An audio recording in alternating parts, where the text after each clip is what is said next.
Hi everyone, welcome back to Tusk. I'm Derek Walmlsey from The Wire magazine. For as long as we remember, we've been doing some talks with Tusk, with some of the great artists they have on over the weekend, which we're really proud to do again this year. And this time around we have, well, a real sort of veteran group of British underground music, really. Old folks. Old folks. Just coming into your prime. Yeah, I think so. Ashtray Navigations, who've put out well over 100 releases on tapes and CDRs and records over more than 2 decades. You've just celebrated. It started in January '94, so it's going to be 23 years in January. Wow, that's quite a run. And back in the 90s, they were a sort of real linchpin of the British underground music network, and they connected with people like Vibra Cathedral Orchestra and Dylan Newkiss up in Scotland.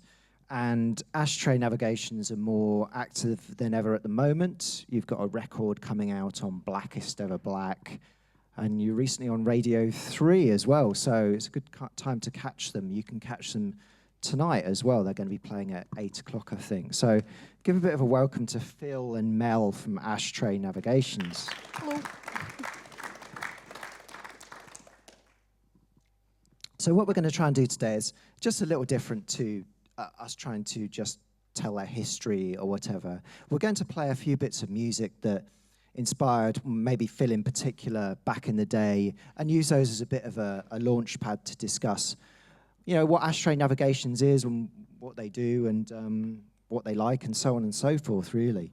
Ashnav are sort of not just a band, but Ashnav have been important in, I think it's fair to say, turning on lots of other people onto weird and wonderful music in the UK.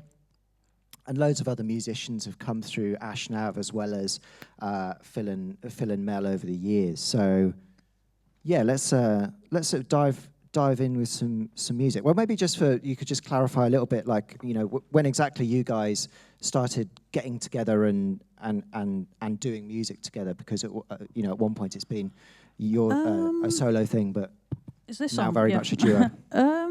I think I've probably been in the band about 10 years I now. think that's about right. Yeah. I was originally in a group in Stoke where I went to uni. So I met all of Phil's friends and co-collaborators before I actually met Phil. I'd moved out when and you he'd were there. gone, yeah. He'd cleared out, yeah. And then I was playing in a band with called Sculptress with some guys, Andy Jarvis and Jointsy, and then through that I ended up going to concerts in Leeds and meeting Phil, and he just asked me to play some. I used to mostly play clarinet in those days, so he asked me to play some clarinet on some tracks, and yeah, I've been there ever since. But How does it break down when you do it live these days? Who tends to add what? Live, I just tend to play guitar these days and like a little handheld synth, and Mel does everything else. But for live stuff, a lot of this stuff is pre-recorded. We're kind of only two of us. We're kind of basing things on tracks that are recorded on albums now, aren't we? Kind of redo them. So then maybe I'll kind of add bits, sort of work out a keyboard part for certain backing or something. Well, without further ado, we've got quite a mad selection of music which we're going to dive into and just chat about, really, and see where it takes us. And if it's all right with Phil, this one kind of caught the eye just because it's a bit of an old one. So we're going to play this. An oldie goldie. Moldy oldie. A scratchy classic.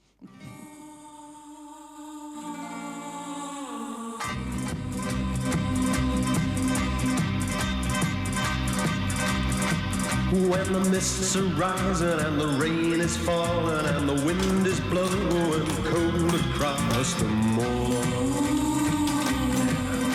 I hear the voice of my darling, the girl I love, and just a year ago.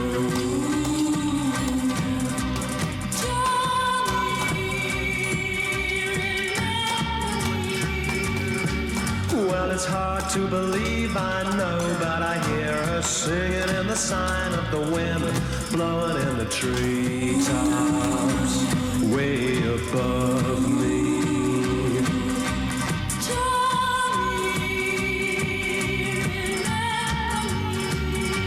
Yes, I'll always remember.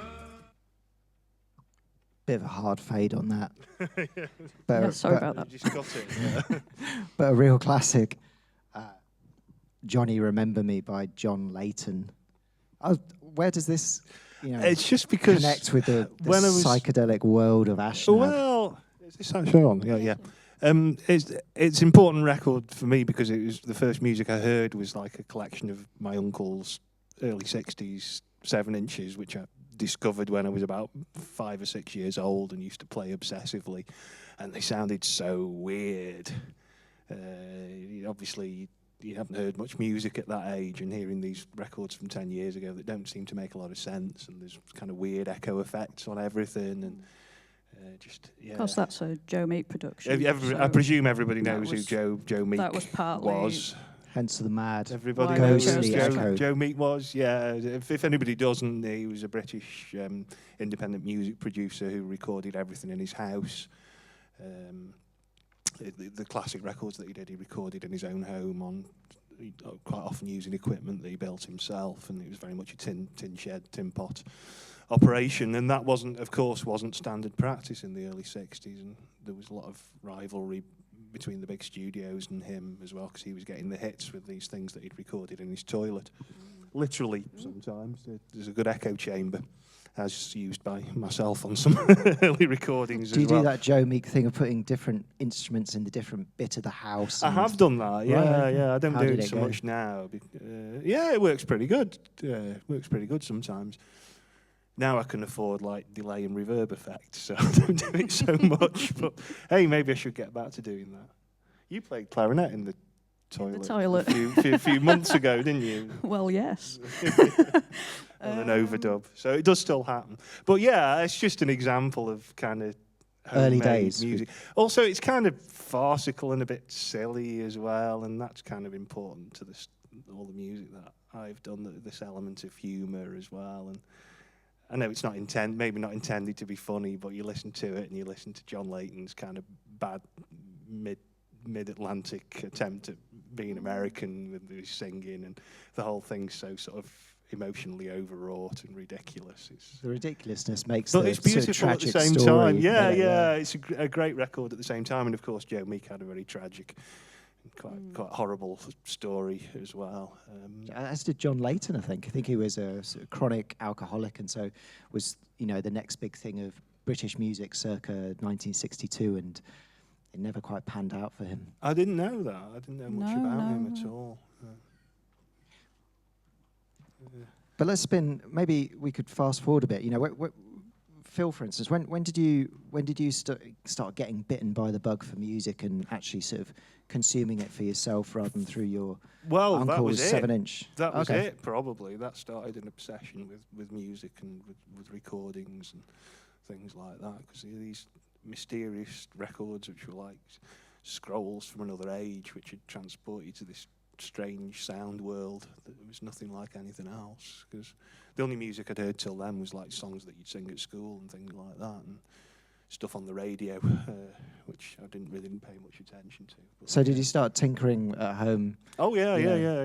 And now was your clarinet thing from your earliest days, or? I learnt clarinet at school, and I gave it up for a long time, and I was actually persuaded to get one again by Kelly Jones of Part Wild Horses Maine when we were at uni together, and she wanted to play flute clarinet duets, and I wasn't too good at strictly sticking to the music on the page, really, so it didn't kind of work out too well. But I still kept the clarinet, so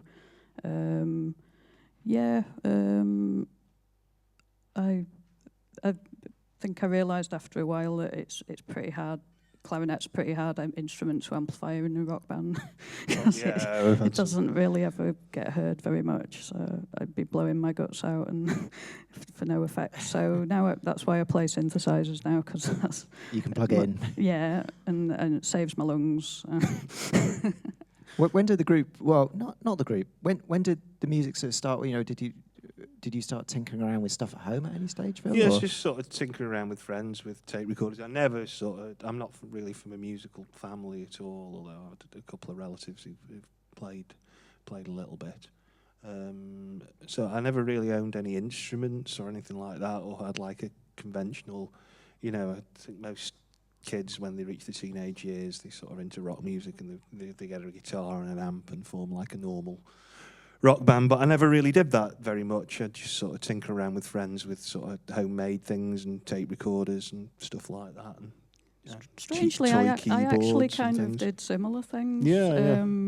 Because me and my friends would just get tapes and like read out stories and like make silly sound effects for them.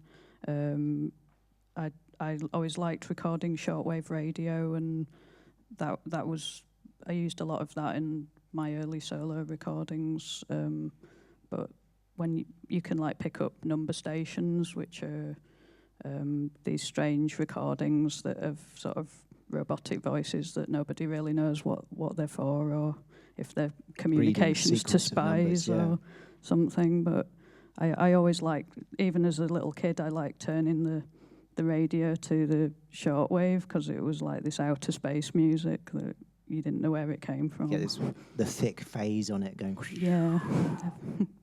Yeah, it was brilliant.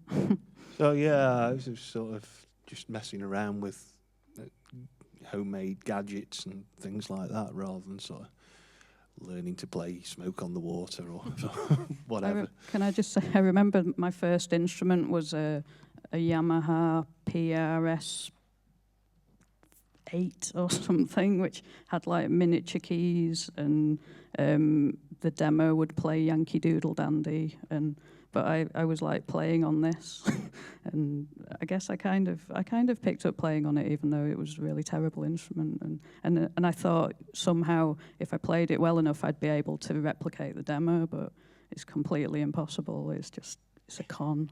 I felt cheated.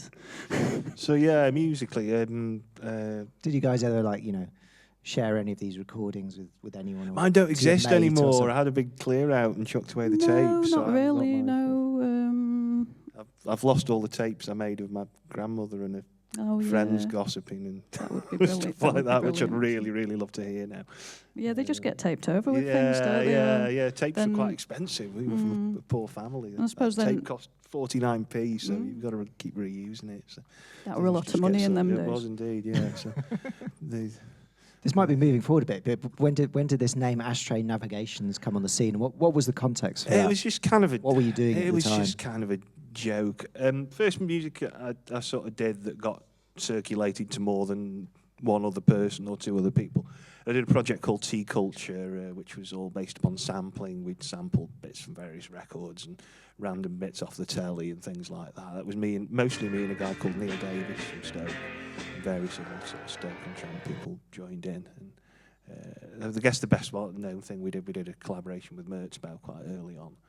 But it was Tea Culture. And then all of us started doing sort of solo projects. And I had this idea that I'd do sort of a psychedelic solo project called, there was a record from Wakefield called Astral Navigations, which was some home released sort of psychedelic folk record, and it was Ashtray Navigations was just a way of taking the piss out of that, really, and saying, they must have been so stoned. Stoke versus Wakefield. I've nothing against Wakefield, but Astral Navigations is such a kind of a ridiculously obvious name for a psychedelic record. They were obviously so stoned it should have been called Ashtray Navigations. So I'm going to call it that, and then this terrible name that's sort of stuck with us ever since. But I kind of like it.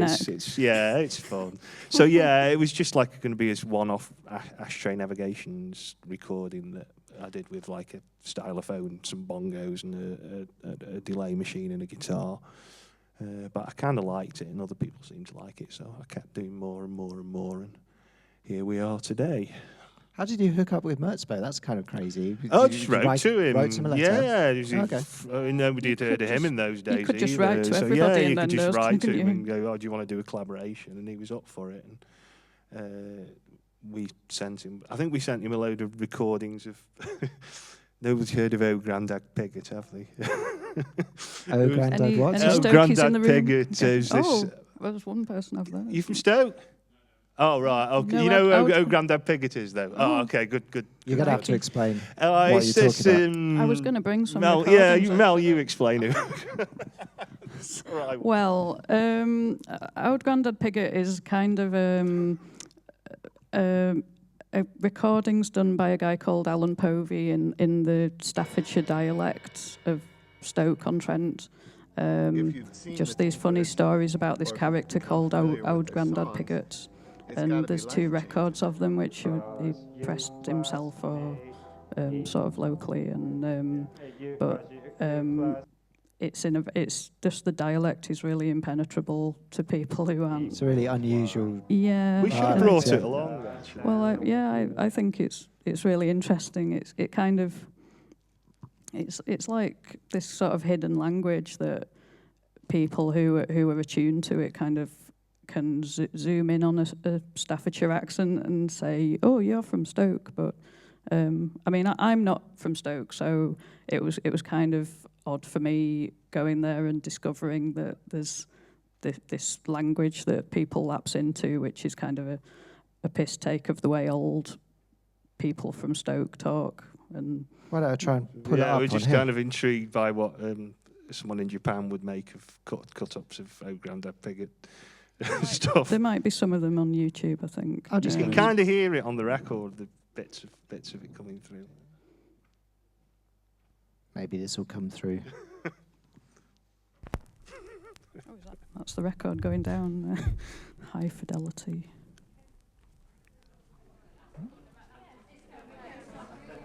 Oh, yeah, this Recorded is live. live ladies in a and club. gentlemen. I do. In the early 1950s, London was a bit different than it is now. It was black for a start. Everything in London was black. Buildings, churches, footpaths. But tell you what, there was a lot more to London in them days. Wedge's Cafe, we used to go with your basin.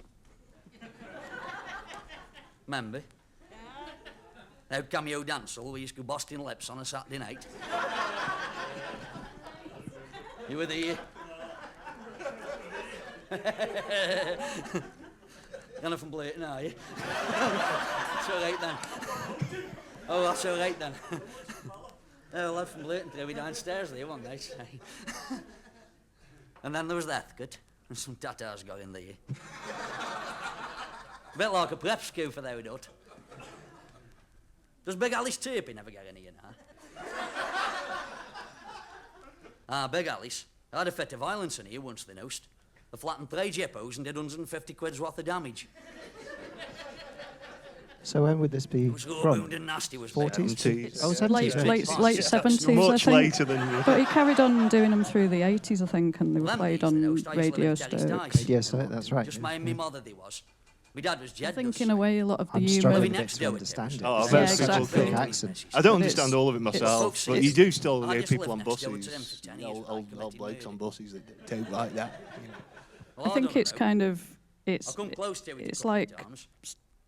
people Anyway, in this certain bits of the particular time, Midlands, they're Old like a Grandad mystery Pigott to got his son everybody that involved in it. no one knows what a person from the Midlands is meant to be like. We have these regional stereotypes, but except for Birmingham, there isn't really kind of defined Midlands stereotypes. All these And like hidden I accents. think that there, like- frees you up to kind of Yeah. be whoever. There's no sort of expectations on you of who you're meant to be, really. That's a bit like discovering like the black country accent, which is like slightly different to a Birmingham accent, but much Yeah. thicker. It's like really Well, deep. So it was odd when I went to Stoke, and at first I just thought, oh, everyone here just speaks like a Yorkshire person, and oh, I'll fit right in. I sound exactly the same. And after a while, I realised I didn't sound anything like them at all. right. And Yeah, so I everyone guess would so- know that I wasn't from there, but But it freed you never up said in it. some way. You were saying. Well, not me. I just think people who are from there, there's sort of like this hidden culture, and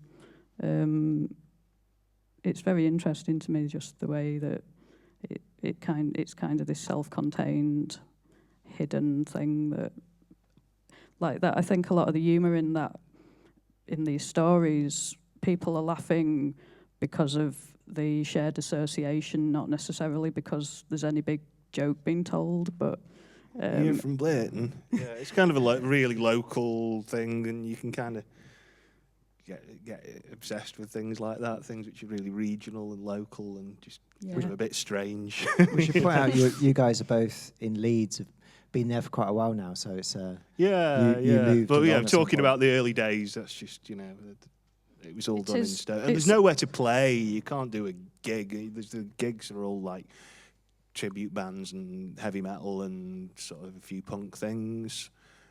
Although the punk things were a big influence early on for me. Things like Extreme Noise Terror and Bolt Thrower and stuff like that I saw back in those days. Maybe we could. Hugely influential. We were going to play at one point another sort of rock thing which was quite influential, which was Twin Infinitives. Maybe Oh, should sure, we give that yeah, a bit of yeah, a yeah. spin?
That was Jet Pet by Royal Trucks from Twin Infinitives, which still sounds even more super fresh now than it does, did at doesn't the it? time. Yeah.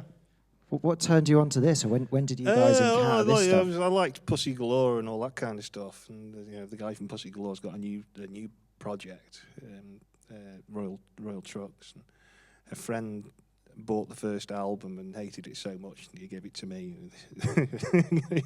and I really liked it. And then this Twin Infinitives one came out, which just went into a whole other stratosphere, and which was great interest to me because I was thinking about, I don't think I'd actually started doing Ashtray Navigations then, but I was thinking about doing something that was kind of like a rock band, but which mutated it in some way, but I didn't have any equipment, and I didn't really have anybody else or many other people who were interested in playing that kind of music. And then you get this thing which is still just about a rock record, but it's so sort of homemade sounding. And although I think they did do some of it in an actual studio, but everything's in the wrong place, and there's all these strange sounds, and everything's recorded at odd levels, but it still kind of rocks, and you could still sing along with most of the songs on it. But if you played it to half your friends, they'd think you were mad, and most people wouldn't like it. But you can't visualize the band behind it because it's really unclear who's doing what, or there's a drum machine all of a sudden. What I heard was that originally it was 1 hour long instrumental piece, and then they just cut it up into sort of 4-minute chunks at random, and would make songs out of each of those chunks. I think that's the story of how it was done, which kind of makes sense. And again, that was kind of a portal to a whole world. I mean, they had all this kind of Philip K. Dick conspiracy kind of thing going on in the lyrics and the artwork and stuff like that, and it was, like I say, it was a portal to someone's mysterious inner world which you would never fully understand, but you can kind of get glimpses from it from listening to it and looking at the artwork. It really impressed me, and still does. I haven't heard it for a while, for a few years actually, and just listening to that, I just thought, oh, this is so fucking great. And it's kind of got all the attitude of rock, but lots of it is kind of sucked out. Spewed up back in. Yeah. But do you think of Ashnav as a rock group still? You know, I guess, where does... I like the idea of it being a rock group, although I don't think a lot of people would think of it as that. You know, if you could think about all the things rock music could be, or all the different things that people experimented with in the mid to late 60s under the guise of rock, and it would still be rock, but it would be going off in all kinds of directions with all kinds of influences, and people kind of making it up as they're going along. Rock, I'm not really very interested in modern rock music because it's kind of classicized now, and it's kind of dead, and people are just sort of copying the favourite bands mostly. I've not really heard too much in rock as rock to excite me anymore. Am I? Okay. I'm cutting out. Doing what? Am I cutting out? When you talking. Oh, maybe you should play Tomorrow Never Knows, just to give you an idea. Well, because they use that technique in Tomorrow's Never Knows or something. Yeah. A Let's play a bit psychedelic microphone, ladies and gentlemen. If you just, you know, I mean, everybody will know this song anyway because everybody knows it and everybody was influenced by it. And Let's but it's like let's listen to what it this together must have and sounded see like how it in sounds. 1966 when it came out. I can't imagine. So is this equation of like rock music plus as much experimentation as you want? Is that kind of where Ash Never I coming guess from? that, yeah, I guess that's it. Yeah, I mean, what we do is kind of quite intuitive, and we don't really have a master plan. There's a lot of things. Well, maybe I should do this, or last time I did that, so this time I should do the opposite, or something like that. It's just like really intuitive and. Have you ever tried animalistic. backwards guitar solos? Oh, plenty of times. Yeah. Tried backwards guitar solos and then put delay on it and put them forwards again. Oh yeah. Everything, just about everything. No, Backwards tuba on one of the. There's a backwards tuba on one of the records. Who played the tuba? I did actually. Yeah. Okay. Yeah. Mel, when you started hanging out with Phil, you know, did he turn you on to lots of different stuff? Did you turn him on to some different stuff? Oh, definitely, yeah. What did you think of I this think world it of music he was throwing? I think it was definitely a big musical education, because I was thinking we did really kind of have sort of shared cultural reference points in that I liked a lot of Beatles and David Bowie, and when I think my sort of musical upbringing was a little bit different to Phil's, because I didn't really find anybody who was sort of into the same music as me till I was quite old, and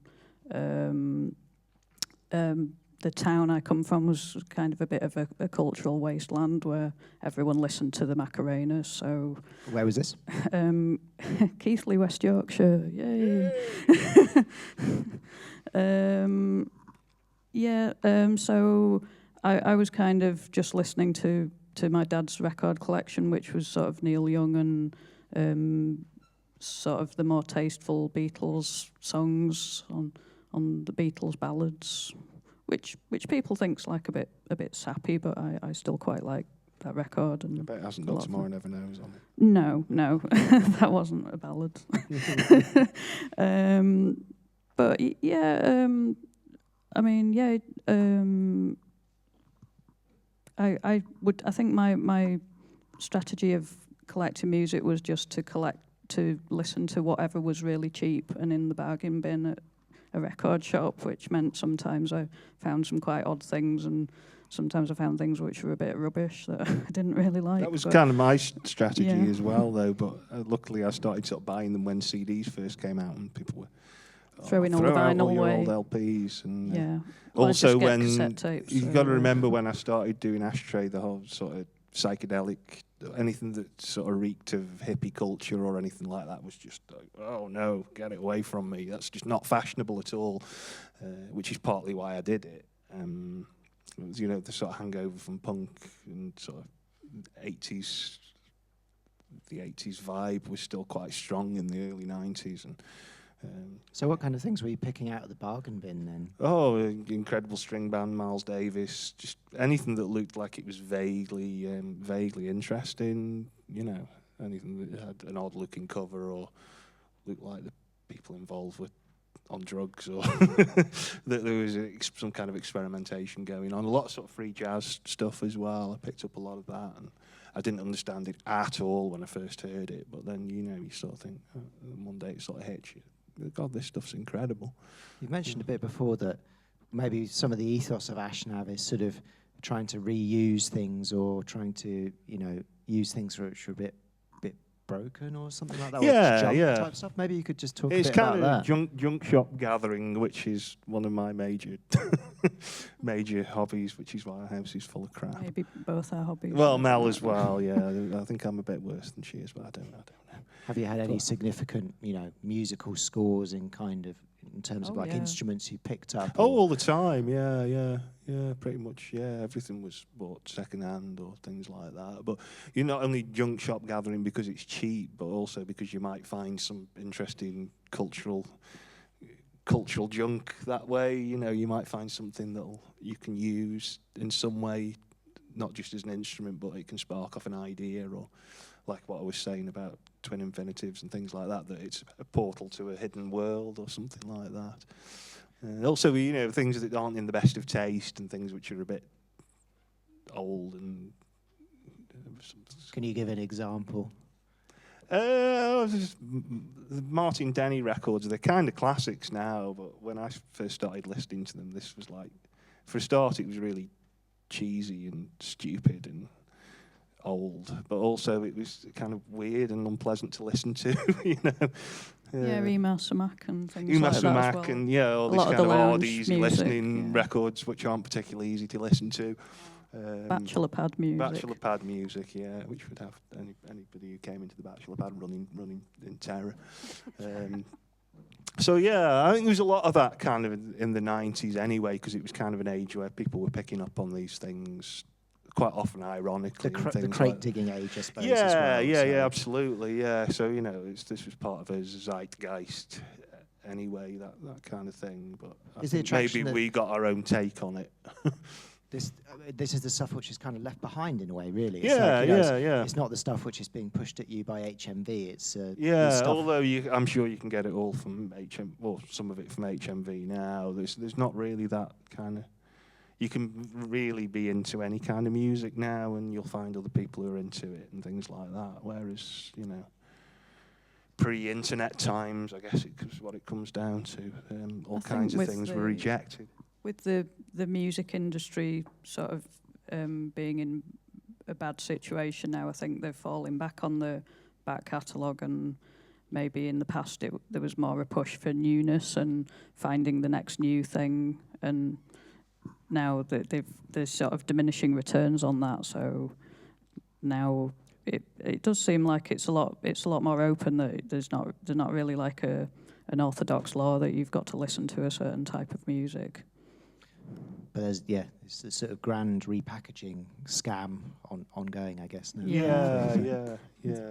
David Bowie box sets with like coming one out new now. track, things like that. Yeah. Well, just to backtrack a bit, I mean, at some point when you were making music as Ashnav, were you starting to connect with other bands who seemed vaguely similar? Oh, yeah, that was great. I mean, tell us when I was still doing Tea Culture, I'm not sure how I made contact with him, but there was this guy in Brighton called Todd who had a label called Oscar Tapes, OSKA. And his stuff was fantastic. I have no idea what he's doing now. I think Dylan might know. I should speak to Dylan about it. But yeah, and this guy was doing these cracking tapes as well, and we kind of like used to send each other stuff. And then Dylan did stuff on Oscar as well, so I knew Dylan, and Neil Campbell got in touch with, and he was doing the A band then as well as his solo stuff. So there's all these UK freaks. Jason Williams. Jace Williams, yeah, Lee Stoko was another one.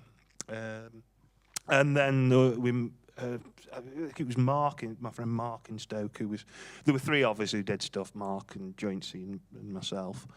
Mark made contact with this guy in America, Emil, who did a project called Cocky SP, this really over-the-top noise band, and he had a label as well, so we started trading tapes with Americans and making inroads into checking out the American tape scene. You know, that's what you did before the internet. You sort of find these people and sort of, oh, you send us a tape, we'll send you a tape, and that's how you kind of tied into the whole zine culture as well. The zine culture as well, that was another way of yeah. people getting their tapes reviewed and finding out about new music. I was oblivious to all of this, of course, because I think it's very hard to get into that unless you sort of stumble on it by accident, because how would you know it's there? Did you find at a certain time that US zines, for instance, were starting to, you know, pick up on what you guys did? Because a lot of this time in the 90s, some of this UK tape underground stuff was really quite far underground, you'd have to say, and there maybe weren't millions of people doing it. So. At that point, I was not aware of any of this happening at all, and I was still diligently reading The Enemy. So I did did a certain amount of tapes, and then we found this place where you could do 7-inch singles fairly affordably. So I did this Ashtray Navigations 7-inch single. And oh, sorry, it's Ashtray Navigations. Oh, I've just found out if you turn it that way, you can hear it. Oh, wow. Wow. Oh, that was mic tech, yeah. Mic tech. I didn't do karaoke enough in the past. I did the first single, and then I sent a few copies of that to various distributors and things like that. And there was this American fanzine magazine called Your Flesh, and they gave that a really, really good review, the first 7-inch single that I did, and that was kind of the inroad into being noticed by Americans. And then the first LP came out off the back of that review, really, that I got attention for. Was that the Stilt Breeze? The Stilt Breeze record came out from that, really, from that good review. And Your Flesh was pretty good as well. It was quite a good magazine. Nobody remembers that one at all now, but it was really good. Let's maybe give a spin to maybe one or two more things. At some point we're going to have some films later at Tusk, so we'll maybe drop something else in just to chat about maybe something a bit more recent. Maybe if I can find anything. Yeah. Any choices? I Phil? don't know. They're mostly Something sort of early influences. The thing that. Have you played any of yours yet? Maybe you should play one of yours. Oh, I don't know. Go on. No, let's play. I don't know. Yeah. Oh, you could play the Mauricio Bianchi thing. I know we heard a bit of that earlier. This was just. Yeah, do that. I just want to say this was the kind of thing another thing that I was influenced by when I started. This is Mauricio Bianchi, who's like this Italian power electronic guy, and the guy I traded tapes with sent me a cassette of this album, and it was so sort of crude and raw sounding, and obviously done without any kind of sophisticated equipment, just a cheap synth and a delay box. And this is something that I heard that made me think, maybe I can do some of this music stuff. Let's drop this.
That was Sent by Maurizio Bianchi, MB, from something called Menses. Was this something which gave you permission to sort of plug things in and turn it up and see what happened? So utterly crude and basic and raw sounding, and but it's kind of evocative at the same time. It's still quite powerful, even though it's so cruddy sounding. And I'd hardly had any musical equipment when I started, and it just seemed like something that I could do. Presumably that's changed a fair bit over the years. You no longer, for instance, particularly record on tape that much. You know, one time Ashtray Navigations, you sort of described it as like ferric slime or something like that, which is such like an evocative description, but it's probably one which doesn't really apply now because you're not really working on tape, for instance. So. Well, no, it's I didn't really use cassettes and analog gear as like a statement or as some kind of fetish thing or anything like that. I used it because it was cheap. That's what you could pick up for cheap, and you can't pick it up for cheap anymore. And if you can pick it up for cheap, it's because it doesn't work properly or it doesn't work at all. And all the old analog gear is expensive stuff on eBay now. Digital's the cheap stuff now that nobody wants. So I do everything digitally now. I kind of like it as well because you've got so much more control and you can mutate sounds in so many different ways with it. And so what are the sort of digital tools you use which no one else wants, which gives it that distinctive reveal any secrets. But I was listening to that new album recently. There's a new album on Blackest Ever Black, and one thing which is, I think, kind of interesting about it is the kind of feel of the music kind of changes a lot. I mean, it's in some ways it's still a rock band sometimes, but you know, it just the kind of headspace of the music changes a lot, which is kind of unusual. Maybe that's because you're, you know, working with your laptop and delays. Yeah, Give us a bit of some tips. A lot of the stuff on there is sort of played in real time and then sort of mutated electronically after. Harmonizers has been the secret weapon recently, messing around. Getting into a lot of VSTs, yeah, aren't you? sort of downloading harmonizer programs and sort of using them not the way they're meant to be used and things like that. So yeah, it's to do with sort of play. A lot of the things on that record is sort of played on normal sounding instruments, but kind of just mutated afterwards and made to sound slimy. We always talk about how it's really very difficult to replicate some of the sounds that are on the records because a lot of them are VST generated now, and is that the sort of plug-in virtual instrument? Not sure. Virtual synthetic instrument or something like that. It's not VSI. Something like VST, that. Just a guess. VST, technology, I don't know. But we were saying that the ideal situation would be if somebody invented a VST pedal board where you could host all these little apps, and somebody has made it, but it's about £2,000, and then we thought this would probably destroy the entire pedal industry if this thing existed, because anybody could just load whatever VSTs they wanted onto this and have their ideal sound set up, and you'd never need another pedal ever again. Pedal. Yeah. One pedal. One pedal the room. With like an infinity of strange sounds. We should talk just a tiny bit. Like, a lot of people have passed through Ashtray Navigations over the years. I mean, you never sort of went down the route of having, like, you know, a really regular drummer for like 10 years or something. But you know, Alex Neilson from Trembling Bells, who like writes for The Wire as well, he passed through the band at one point, and like, am I right in thinking Bill Kouligas of Pan, the Bill Pan played label? drums at one gig, and we did a collaboration with him and Christelle Romsource, just because they happened to be staying at our house because they were doing a gig together in Leeds, and we'll all play together, and then we recorded it and it came out quite good, so it ended up being a record. So yeah, when Bill was playing his family Battlesnake, he played with us. Yeah. Any other notable names who passed through? A lot of or- people were involved for quite a while. Ben Reynolds was involved for quite a while. There was another guitarist called Chloe Jarvis who doesn't do music anymore. She was involved for quite a while. Didn't Pete Nolan sit behind the kit Pete Nolan once in the basement? Yeah, Magic Marcus played with us. I don't think he played drums. I think he had this weird kind of delay box which he used to Right. have to punch to get any kind of sound out of, and I don't he remember kind of that. based a track around this weird effects box that he had. Phil. It's called the Pete Nolan effect. Phil Phil Leggett, Leggett was involved for a has long time. project called Hawthorne now. Hawthorne, yeah. Hawthorne, But yeah, it's usually people who've got their own kind of projects anyway, and they just sort of drift in, and we usually play something, and it ends up being recorded. But the live band for a long time was me, Ben, and Alex, and then it was me and Phil Leggett, and it's been me and Mel for a long time. Ben Reynolds as well. Yeah, I said Ben. Yeah, Oh, you said, yeah, sorry. We might be coming a bit close to the time when we have to give it up for the film people instead. But maybe if you've got any questions you want to throw at Mel and Phil, you should just go right ahead. And if you want to ask them anything, do please be our guests. Don't be shy. Hiya. Hi. Do you want to? There's a few that I like a lot personally, and I always think they're ones where I've made some kind of breakthrough, or something's come out unexpected, or the ones where there's definitely something interesting happened on that one. There's an early CDR called "Those Are Pearls That Were His Eyes," which is mostly a recording of me playing cymbals in my old back garden, which I overdubbed with a load of stuff, and that's like a really early thing. And that was the first one I thought, yeah, that's my sound. That's the kind of thing that doesn't really sound like anybody else. And I think that was a real breakthrough one, and that's one of my favourites. But yeah, there were usually ones that come out unexpected, or I think I've done something a bit different on. There's also ones that I don't particularly care for, or I don't particularly rate highly, and then like a few years later you'll hear it and think, oh no, that was actually quite good.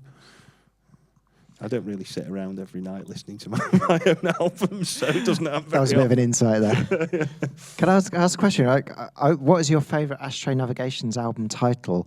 I always like this title here, which is A Monument to British Rock. Well, that was like a cheapo compilation LP from the 70s, which had like Deep Purple and people like that, and it had this ridiculous cover of like a stone monument of like a guitar up against a Marshall stack. Is it carved in stone? Yeah, Marshall stacks with a guitar. Yeah. I just thought this is so utterly ridiculous. I should steal the title. A lot of the Ashtray Navigations titles are stolen. Full Raga Moods was stolen. That one was stolen. Trees Tropiques is stolen.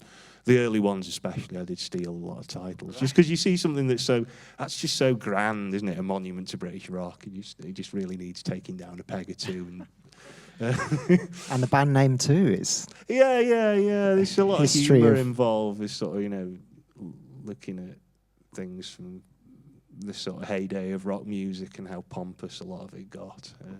I think there's a lot of wordplay in there too, isn't there? And yeah. That maybe comes back to the thing we said about Oud Grandad Pigott with the... I think in Stoke there seems to be this like love of just playing around with language, and that all the titles seem to come out of that in a way, just mucking about, changing the letters, making up silly word plays.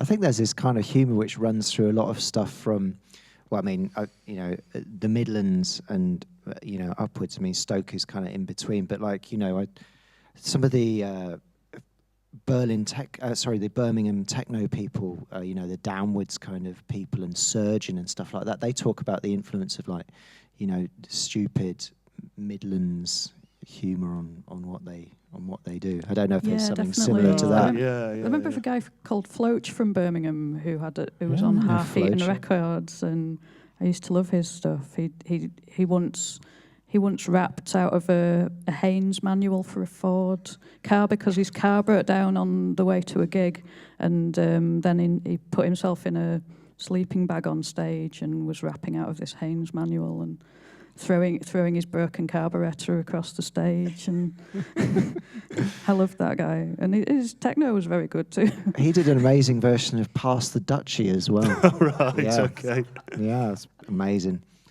Anyone else want to give a question to Ashnav? At the back on the right? Yes. Shout it out if you can.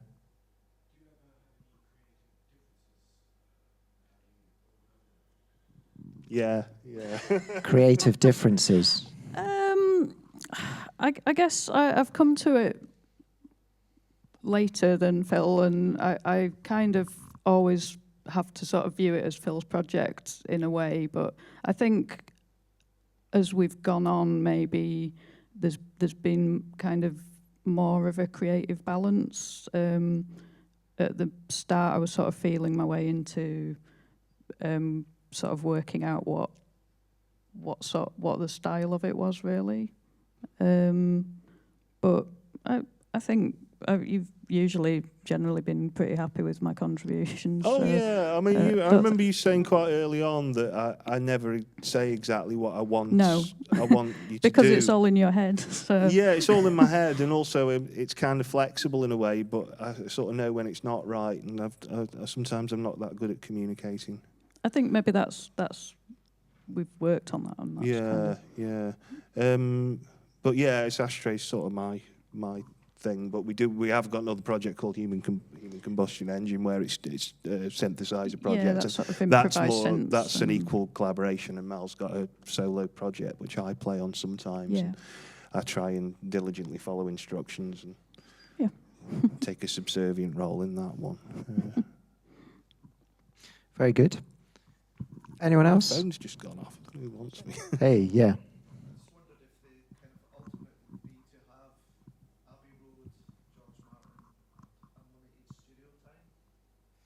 Sorry?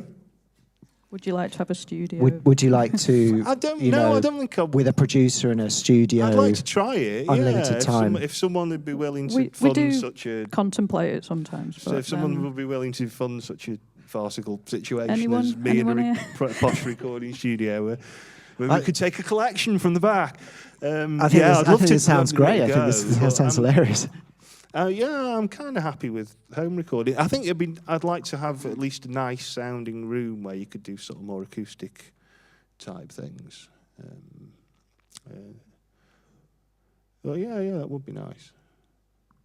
Would it be?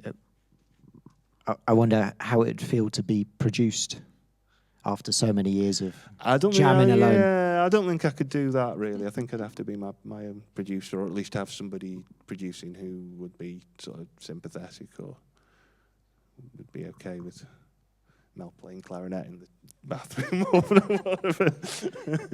There was one other question as well, so let's have that, because the more the merrier. How much of tonight's set is pre-planned, and how much is the case of, well, let's just see where we go? A good one, yeah. It's sort of what we're doing tonight, six sort of tunes, 6 numbers, and they're all kind of, a lot of them have got pre-recorded backings because there's only 2 of us, so we have to have sort of the rhythm track on a backing, so that's sort of set. And it's kind of a bit jazzy in a way, in that there's sort of a theme which we'll play and then sort of improvise on and things like that. So I'd say it's about 50-50, but they're all sort of, I mean, we used to do gigs by just getting on stage and hoping for the best, but it's a bit more. we'd have planned. we'd have a kind of a predetermined plan, wouldn't we? But Which whether very it often ever not be- stuck to that, not be stuck to. plan was another matter, really. But yeah, I think we've got more into working out some sort of structure and rehearsing it. But yeah, there's always a little bit of improvisation. Okay, cheers. Cool. Well, I think let's wrap it up now. We're maybe 10 minutes over or something like that. So say a big thanks to Mel and Phil from Ashtray Navigations. Thanks everybody for listening to us. Thank you.